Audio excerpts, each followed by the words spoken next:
Chapter 9. Dakota. It's getting cold. When are we turning back for the compound? I'm tired and I want some real food. This fish isn't enough to keep me strong, and I can't stand another night out in this wilderness. I can't do this. Dakota shuddered as she glanced over at Ronin, who looked perfectly comfortable in his elements. I'm a city girl. I don't like this. It will be only a few more days. There will be a full moon soon, and if I'm to mate, it will be with you. Dakota jumped to her feet. Don't I have something to say about that? You can't go around kidnapping a woman and taking her out into the wilderness and expect her to love you. That's just not how it's done. I will eventually hate you if you continue like this. I don't expect you to love me. I expect you to mate with me. It's not the same thing. After you have my pups, you will love me. And I will love you. If you think I'm going to give myself to you, think again. How do I get back to the compound? If you go back to the compound without me, one of the werewolves will take you, and you won't have a chance to voice your displeasure the way you're doing now with me. I'm in love with you. I feel it. I know it's real. It may be real for you but not for me. There is nothing real about being here freezing. I can't feel my fingers.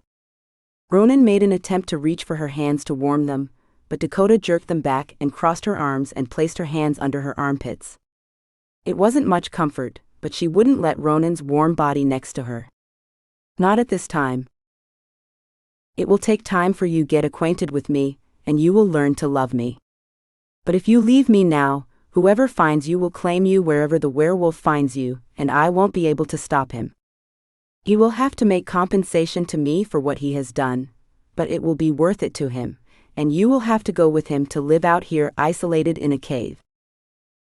Dakota grew silent, her mouth turned downward, and her eyes closed agonizingly as if a sudden pain rushed through her. Was this something Ronin made up to scare her, or was he telling the truth? Should she risk being captured by a stray werewolf, and have him fuck her and then have his many pups? Dakota turned to glance at Ronin. He had a severe look on his face, and she felt he had been telling her the truth.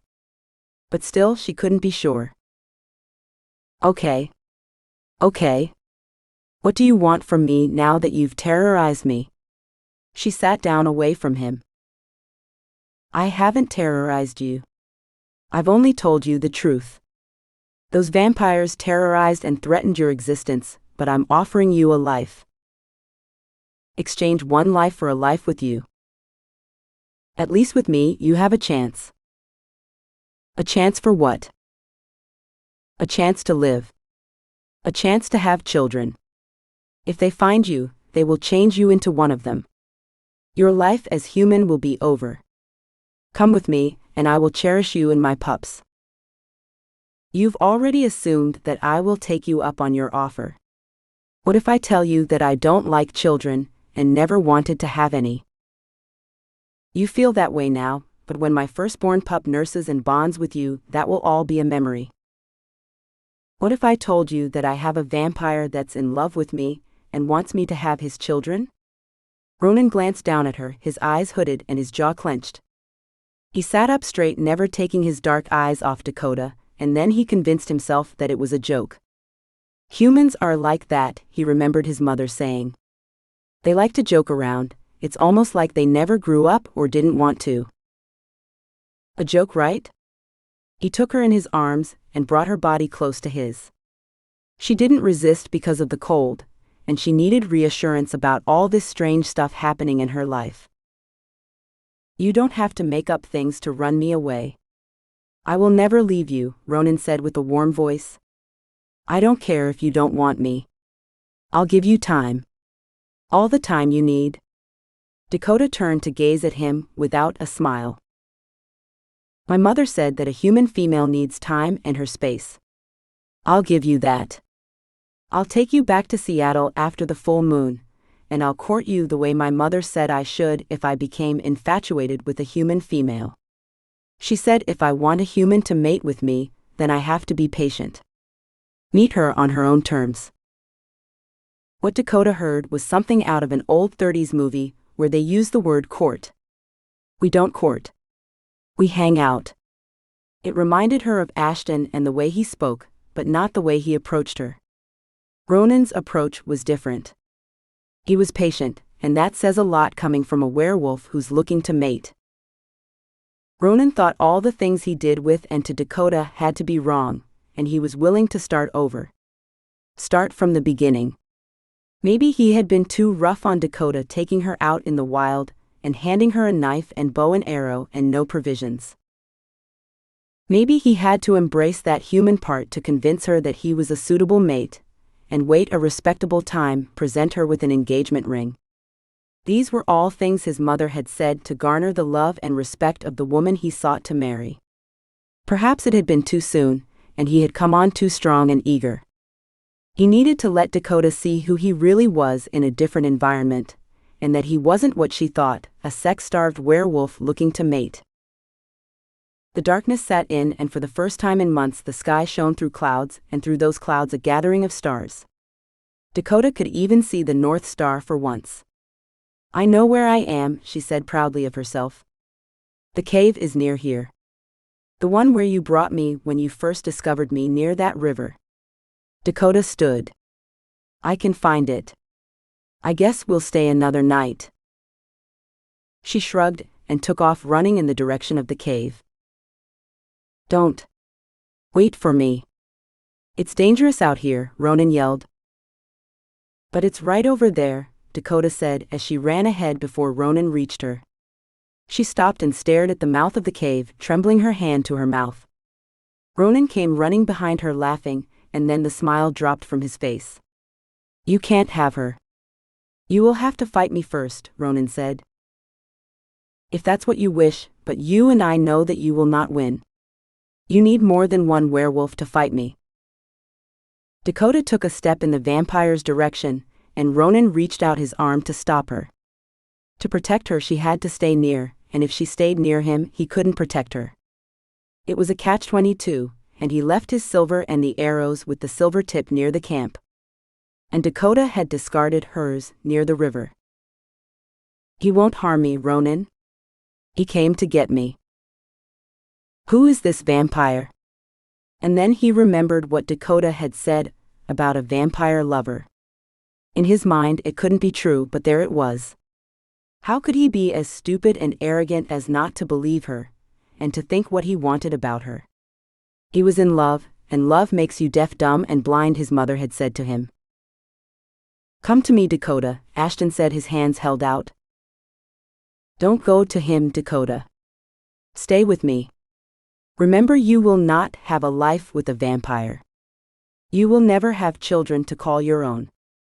The pull from the vampire and the werewolf was too strong, and Dakota stood in the middle, and then she blocked out the voices and listened to her mind and her heart, and she walked to Ashton. "She has chosen me, Wolf. You are my enemy. I can't let you live." "No," Dakota yelled, looking up at Ashton. "If you kill him, you will have to kill me too. Don't beg for my life. I'm a full-grown werewolf, and I can handle whatever he thinks he can do," Ronin said to Dakota. Ronin's eyes turned with a flash to Ashton. "It will not be easy, vampire. You will have to work for it, and if you succeed, you will never truly have Dakota. We have a bond you will never be able to break. Especially if I'm dead." Listen to Ronin. He's right. I love him too. Ronin's eyes fell on Dakota, and a faint smile crossed his lips. "Not the way I love you, Ashton. But if you destroy him, I will never love you again," Dakota said, looking into Ashton's eyes. Ashton's expression softened. He knew he should have fought Ronin then. Because Ronin was a young werewolf and not battle-tested. Ashton could easily win that fight and never have to worry about him again, but to let him live and for him to get older, Ashton knew he would have to fight him later, and perhaps when Ashton wasn't that strong. Ashton's eyes flashed back and forth between Dakota and Ronin. Ashton reached for Dakota and strode past Ronin. Ronin's bright eyes dimmed, his heart broke with the thought that perhaps he will never love again. And vowing to become a bachelor, but Ronin was young, and Dakota was his first love. A love he will not quickly get over, but he will try. Chapter 10. Ashton. When Ashton and Dakota boarded his yacht, Ashton noticed tears welling in her eyes. He gently turned her face to meet his. She pulled away, holding back the tears, lowered her head and swiped her finger across her face. She didn't know it would be that hard leaving Ronin. In that short time, she had fallen in love with him. She didn't lie when she said she loved Ronin. She did. Not as fully and as deeply as she was with Ashton, but something close to that feeling. Ashton was her first love, and she could never leave him as easily as she had done with Ronin. Praying that Ashton comes for her he had, and she felt relieved, but she felt something more that she couldn't describe to Ashton or herself. After all, she had known Ronin for only a few weeks, and she didn't expect to ache from the separation. With Ashton, it was as if they had known each other for a lifetime, and the connection to him was intense. Much stronger than one she had with Ronin. You can have the captain's room. Take a shower. I have food prepared for you. Get some sleep, and when you wake you'll be home. Why can't I stay in your room? That is my room and I'm not leaving you. I'll be there to watch you sleep. Dakota glanced up at Ashton. You look different. You didn't kiss me or talk to me the whole time we were together, Dakota said. Perhaps they were both different now. What's wrong, Ashton? He glanced up at her, tried to act as if everything was the same, but in truth it wasn't. Nothing would be the same. Elizabeth had accomplished what she couldn't do before. Because Ashton was afraid of losing Dakota if she found out his horrible secret, he became preoccupied and guarded. The thought of Dakota finding out about Elizabeth would devastate her, and she would surely leave him, and the one she would likely go to would be Ronin. His mind swirled at the predicament he had placed himself in. He could not bear for Dakota to return to that werewolf. That can never happen, he thought. He would die if it came to that. And that's why he decided to lie to Dakota and kill if he had to, because he couldn't risk telling her the truth. He had been unfaithful to her with Elizabeth in the vilest ways possible. Ashton knew if Dakota found out how despicable he had become, there would be no reasoning with her. Who could forgive the level of debasement he had sunk to? Who could forgive him for using humans as food to discard as quickly as you would a cow? Who could forgive the vile nature of his sexual desires? He thought. If Dakota had done the things he had, Ashton knew he wouldn't forgive Dakota. The thought of her being with Ronin had him confused, and he questioned whether she had slept with Ronin. But he soon discarded that thought along with others that plagued his jealous mind. Dakota would tell Ashton if he asked about her and Ronin, but why would he ask? He couldn't handle the answer if she had slept with Ronin, and he would walk into the sun and end everything if he had lost Dakota the same way she had lost him. She was all he thought of and all he wanted. But it wasn't enough to keep him faithful. His base instincts of bondage and sex held greater sway over him. One as great as the lure of human blood. Thinking foolishly he had beaten that craving for blood, but one night and he was as ravenous for sex and human blood as he had been after meeting Elizabeth. His eyes wandered along with his mind. When he and Elizabeth first joined a BDSM club, which Elizabeth found, he had no idea that it catered to vampires and their subs. The vampires, of course, were the dominants in that establishment. The submissive their willing prey. It was where Elizabeth met Morgan, who owned and controlled it. There Morgan changed her on the night of their scene.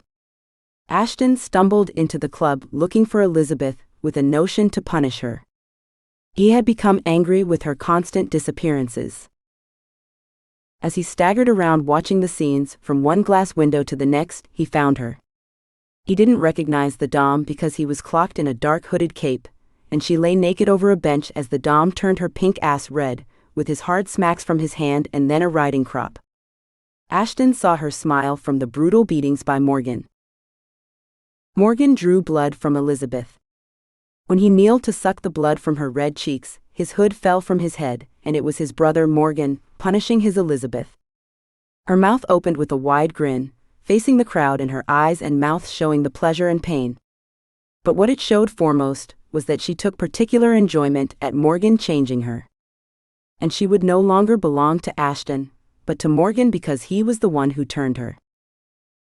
All the young vampires watching the master vampire change and dole out punishment to a human rushed to the glass enclosure at the first trickle of blood from her ass. They pawed and hissed at the glass window. Because of the steel-clad rooms and the locks inside, and guards on the outside to protect them, there was no way anyone could enter. Ashton stood like a deer in headlights, hissed, and turned away, staggering out the door of the club, leaving behind that life and determined to have a different one from a vampire. Ashton would have an experience that would be devoid of sex and human blood as food. But now that appeared to come to an end with one mistake. Ashton scolded himself for being weak when he had so much to live for. Could he ask Dakota for her forgiveness and tell her the entire story of his life with Elizabeth? Ashton turned over and glanced at an impressionable young female and decided against it. He wasn't ready to give her up, and to tell her would be to give her up, probably to the young werewolf waiting for this kind of mistake. Ashton didn't know if he ever would be ready. As Dakota lay in the bed naked, hoping he would notice her as he had done before, he looked down at her as she lay waiting for him and saying something to her. He leaned over her and his lips met hers. He enjoyed the warmth of her smooth pink lips as he trailed his cold tongue across them. Her heat was reminding him of his burning passion for her, which radiated down to his hard cock. He moaned into her mouth. She opened her mouth wide, and he passed his finger along the soft ridges, stopping his cold fingers on her lips, then pulling them away to push his tongue through her lips, entering her waiting mouth, as he had done with his manhood, into her heated waiting opening. The kiss was deep and satisfying to him. His cock twitched at the feel of the warmth of her body and from her mouth. A gasping sigh escaped his lips against Dakota's mouth. Ashton wanted to have her mouth on his cock. The thought of how Elizabeth had sucked his cock to control him had pre-cum dripping now, and all he thought about was that feeling he got from it. He wanted that now with Dakota. Perhaps if Dakota would take his cock in her hand and bring it to her mouth and suck it hard, it would break that wild sexual desire he got from Elizabeth and transfer that feeling to Dakota. Dakota didn't have to do much. She had complete control over him with her warm, desirous body. How could he have surrendered to Elizabeth? No longer having dominance over Elizabeth, Ashton thought that Elizabeth had indirectly gotten what she wanted. But hadn't he? That was a question that had to have an answer. Had he surrendered to the desire of vile sex, and had he become vulnerable to Elizabeth? Dakota placed her hand on Ashton's throbbing length, and his eyes opened in surprise at her boldness. He felt his hard cock jerk and swell in her hand. She had become daring since she had been away from Ashton, and Dakota felt as if she had grown up, and she needed to claim her man the way Ronin wanted to claim a female he had fallen in love with. Dakota felt herself slipping away, moving toward Ronin, if Ashton hadn't appeared when he did. Now the thoughts disappeared as Ronin left from her view, and all that she loved lay before her. Ashton, the immortal of her dreams, if she had imagined herself loving a vampire, but of course that was the furthest from her mind before. It was even more inconceivable that a powerful werewolf considered her a suitable mate. She blushed at the thought, and her body heated. And Ashton lay over her, ready to take what is his. However, he couldn't focus, and for the first time, his hard cock softened, looking into Dakota's eyes. Dakota waited for Ashton to make his move and place his cock over her opening. She raised her hips to him because she wanted to make love to Ashton. She needed him to be inside of her like yesterday. He lay over her, staring away. He appeared aloof, as if he had other things on his mind, and not happy that she was near him. She couldn't figure out what made him pensive, and his brow furrowed as if his mind was far away. Dakota knew his body reacted to her. She held his cock in her hand with it pulsated. She fisted his length and stroked it over and over, and then he caught her hand. "What's wrong, Ashton? I thought you would be happy to see me, and that I can satisfy you completely." He didn't tell her that he had come many times with Elizabeth, but never inside her. And he didn't know if he could react to Dakota now if he wanted. "I am, but it's the wrong time." "The wrong time for what?" He moved around on the bed and turned his back to her.